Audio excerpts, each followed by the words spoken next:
Ну, а мы с молодой гвардией переехали в Питер, так скажем, и сегодня у нас в гостях Аэлита Мангуш. Но перед тем, как приступить к разговору с ней, я хочу напомнить о том, что, ну, так скажем, сделать маленький дайджест событий. Агентство по делам молодежи объявляет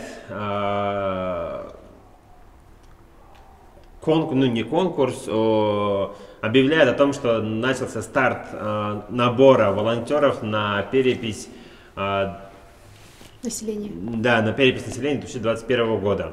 Тем самым вы можете принять участие. Вся активная информация находится на сайте dobro.ru, ну и в группе агентства по делам молодежи вы можете найти. Также скоро к нам прилетает наш знаменитый гость. Как думаешь, кто? На букву А? Правильно, Артас Сана, и мы набираем волонтеров. Кстати, там совсем чуть-чуть ограниченное количество волонтеров. На встречу Артаса Сана вы можете тоже и принять участие. А чтобы подать заявку, вся информация находится на сайте dobro.ru. Ну и переходим к Аэлите. Аэлита, привет еще раз. Ну вот, расскажи про себя. Всем привет, меня зовут Аэлита. Я на данный момент являюсь активистом Санкт-Петербургского тувинского землячества. Вот, в целом я студентка Санкт-Петербурга. На кого учишься? Я студент-медик, учусь на фельдшера, 3-й курс. А сложно ли вообще на медика учиться? Нет, не сложно, это зависит от самого себя, нужно успевать и просто учиться. Почему именно Питер? Вот душа захотела, все детство хотела. Есть же, да, у нас вот медколледж, да. Почему в Питере? Почему не Москва, допустим? Ну, потому что я так захотела, да. Еще со школы я очень-очень хотела поступить именно в Санкт-Петербург. Не знаю, почему-то мне этот город очень нравился. Он такой, своя атмосфера в этом городе. Вот. И я поступила и не пожалела о том, что я поступила именно в Питер. Хотя город находится далеко и есть свои минусы. Мне очень нравится там учиться и жить. Вот. Как ты связана с тувинским землячеством в Питере? Я активист, ну, еще я занимаю должность заместителя президента Санкт-Петербургского землячества. Вот. Что я там делаю, в смысле? Ну, мы проводим всякие мероприятия. Всякие это какие? Ну, различные. У нас мероприятия расписаны прямо на весь год. Это спортивные землячества. Всегда у нас начинается, кстати, с посвящения первокурсников. Спортивное землячество, участвуем в конкурсах на вот всероссийском каком-то уровне, что ли. Это что у нас? Мы проводим различные праздники, шага, Новый год. А у вас вообще много ребят? Ну, да, достаточно много. Ну, в активе мало, так скажем. Мало это сколько? 10, у нас, 5? Ну, 15 человек, 20, наверное. Ну вот, дорогие наши да, выпускники, те, кто ну, то есть скоро будут первокурсниками. Вот, перед вами сидит Аэлита, она будет вас пытать во время посвящения первокурсников Томского тувинского землячества. И вот, если что, можете заранее с ней договориться, чтобы были-то какие-нибудь поблажки, так скажем. Ну, а если есть у вас прям конкретные вопросы к Аэлите лично, либо про тувинское землячество, либо в целом о Питере, то вы можете это тоже задать в комментариях, задавать вопросы, писать. Что еще? Звонить. Да, диктуй свой номер сейчас. Лучше писать. Вот почему именно медик? Тоже вот с детства хотела, случайно попала, лишь бы поступить или как? Вот это у меня в осознанном возрасте, в принципе, я решилась учиться на медика. Это было в 9 классе. Вот, с этого и желание. У меня мама тоже медик, поэтому. Кстати, ты какую школу окончила? Вот, 15-й лицей. 15-й лицей, вот так вот. Так, а что бы ты порекомендовала, ну, не 15-му лицею, а, грубо говоря, ученикам Медгунтайгинской первой школы, Бугуратинской первой школы? Вот, не знаю, твои рекомендации, не знаю, про Питер, про студенчество. Как поступить в Питер или... Ну, вообще, в целом, вот что ты можешь порекомендовать? Ну, вот про студенческую жизнь. Надо, вот, не знаю, берите много, там, Талат-Алган и вот езжайте, храните у себя, либо дошираки, там. А пыш надо брать? Да. Что? Так, нужно, если вы хотите в Питер, берите много теплых вещей, потому что у нас погода там очень такая своеобразная, то холодно, то жарко, но в основном холодно, дожди и ветер. Вот, первое, берите теплые вещи и берите силы, чтобы там... Ну, я бы сказала, что в первый год всегда будет сложно вам учиться, адаптироваться, поэтому, ну вот, берите свои силы. А так, откуда их брать, этих сил? Ну, наберитесь тут, в Туве, потом езжайте. Так, тут вот уже пошли комментарии, вопросы. Вот, Ладой, экс-президент Московского Тувинского землячества, да, задает вопрос. Как отношение питерского землячества с тувинским с московским землячеством? Я так и знала, что ты задавал этот вопрос. Да, он будет так. Так, у вас терки? Нет. У Лодоя терки с нами, да, а у нас нет, в принципе, нет. Ну, типа, кто круче, Москва? Ладно, очень он просил поблагодарить Московское землячество за предоставление костюмов. Вот, я благодарю Лодоя и Московское землячество от имени Санкт-Петербургского. Вот так вот Лодой, он выбивает себе комментарии. У вас, получается, были какие-то совместные проекты, да, то есть с Московским Тувинским землячеством или... Ну, совместных вроде не было. А зачем вам надо были костюмы? Мы участвовали в конкурсе «Меридиан дружбы». Это конкурс, в котором мы должны были представить свою нацию, свой народ, тувинцев.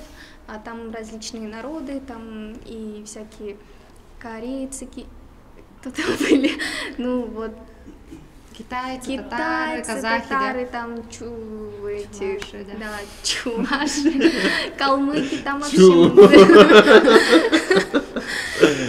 Вот, чуваши. Расскажите подробнее про этот конкурс. Он только в Питере, да, проходит, или только в ВУЗе в одном, или как?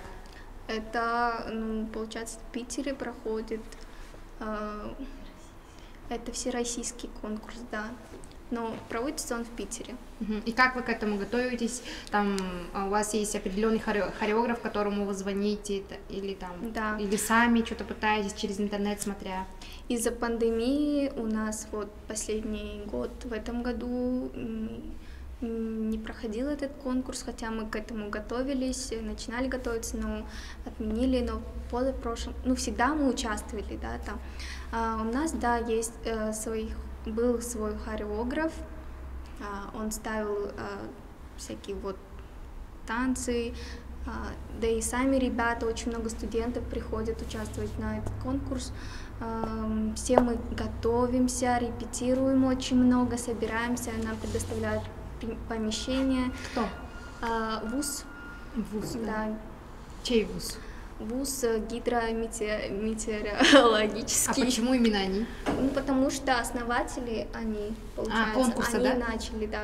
Ага. А у вас вообще есть свое помещение Тувинского питерского землячества?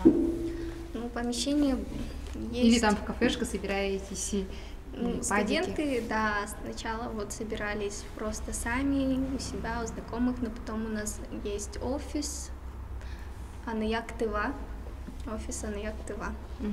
Это взрослые Так, люди. тут есть такие, так скажем, вопрос, даже не вопрос, а предложение. А я это предложение задам, так скажем, в более провокационном варианте. Вот как питерское землячество считает московское землячество младшим братом, либо старшим братом? Ответ То есть мнение московского землячества есть вот тут. Московское землячество мы считаем другом. Каким? Не братом, Старшим, младшим? Ну, просто своим, наравне мы. Наравне, близняшки. Да. А вот московский землячество Ба считает младшим братом. Не знаю, почему они так считают, но ну вот. А вы активно сотрудничаете с другими тювинскими землячествами, там Томск, Абакан или что у нас там еще есть? Ну, будучи в Питере, наверное, вот сотрудничаем с московским землячеством. Финское тювинское землячество, нет? Нет, кстати, я не слышала. Вот мы же приезжаем летом, участвовали в форуме, и тогда мы, наверное, с ними сотрудничаем. Ну, не как сотрудничаем, соперничаем, общаемся, наверное. да, соперничаем. Я ее помню. Да, я тебя Так. тоже помню. Тут вопрос тоже от, так скажем, информационная атака от московского тювинского землячества. Молодой еще задает вопрос. Какое отношение то есть какое ваше отношение к конкурсу Дангана Этажи? Именно мое? Наверное. Ну тут просто никому не адресованный вопрос. Да.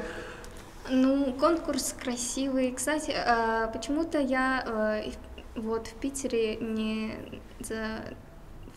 проводила. Когда я поступила, Не проводили, да? не проводили из-за карантина, поэтому именно в питерском таком конкурсе Дангана Этажи я не была.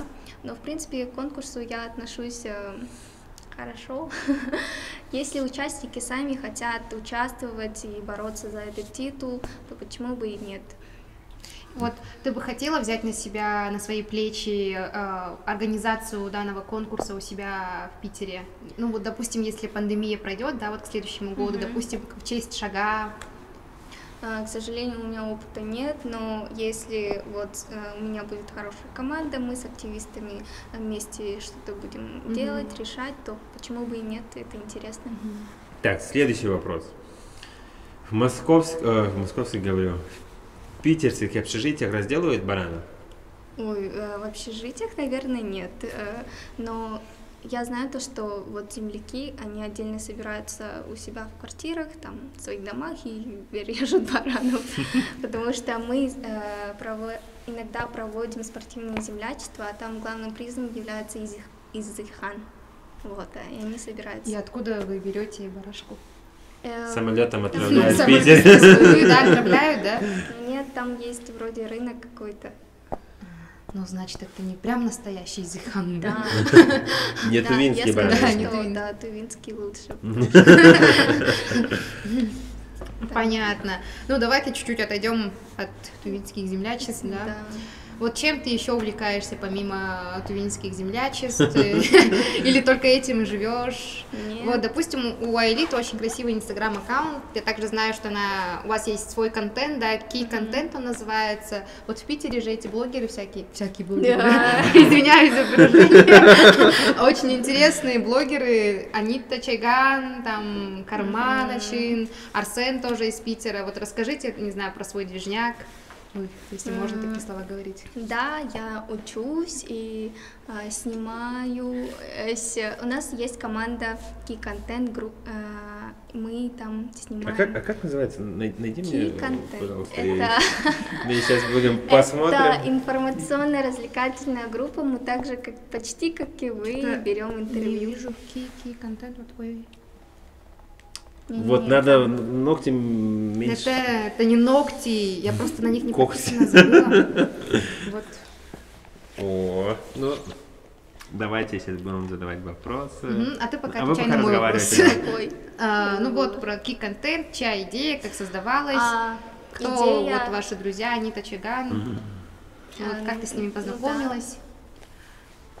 Считаешь ли ты себя блогером, так скажем? Нет, я себя блогером не считаю, потому что я веду свой аккаунт чисто для себя просто. В последнее время особенно я перестала париться насчет контента. Вот, я, как и говорила, у нас есть группа, мы там снимаем интервью у всяких наших звезд, у интересной молодежи, у питерских ребят. Вот, команда состоит из 3 человек. Это я, Начин Чорба и Сат Алдынай. Она является оператором, а Начин Чорба ведущим. А ты? А я тоже, я универсальный человек. И там, да? Да. Все, я посмотрел. Оказывается, я видел ваши некоторые видео, которые выкладывал на Чен, и где-то там видел. Кто является у вас сценаристом? Сценаристом. Или есть ли такой человек? Ну как вам все в целом? Нет, мы собираемся и обсуждаем, как будем снимать, что снимать. Мы не хотим просто вот так. У нас интервью, они сначала были очень такие интересные, живые, да, не только интервью, но мы ходили к гостям, вот, допустим, Анита и Чойган, мы ходили к ним домой, вот, показывали их подписчикам интересные всякие подробности, вот так, в таком формате, играем с ними, вот, сюжеты про них снимаем, в общем. А почему именно key контент? Что это значит? Это значение, или вы как-то имена своих букв собрали, или... Нет, это было или это просто... типа Ке, или типа да, какие, да? Да, вот мы когда вот виделись, мы все время здоровались вот так вот, типа ки, вот с этого и началось. А вы говорите ки, да, а не ки, не ке там? У нас был какой-то период, когда мы говорили ки, вот здоровались как ки, и потом угорали с этого. Ну понятно, ки-контент, да. То есть вот здороваются с и вами потом люди. мы что-то контент, какое-то слово Начин придумал и совместили, вроде бы звучит, и все. А сейчас вы ведете активно свой контент, вот именно ки? К сожалению, у некоторых ребят нет времени, вот Алдынай, допустим, работает, монтировать сложно, но мы будем вести, мы не забрасываем это дело. Так, кто у вас проспонсировал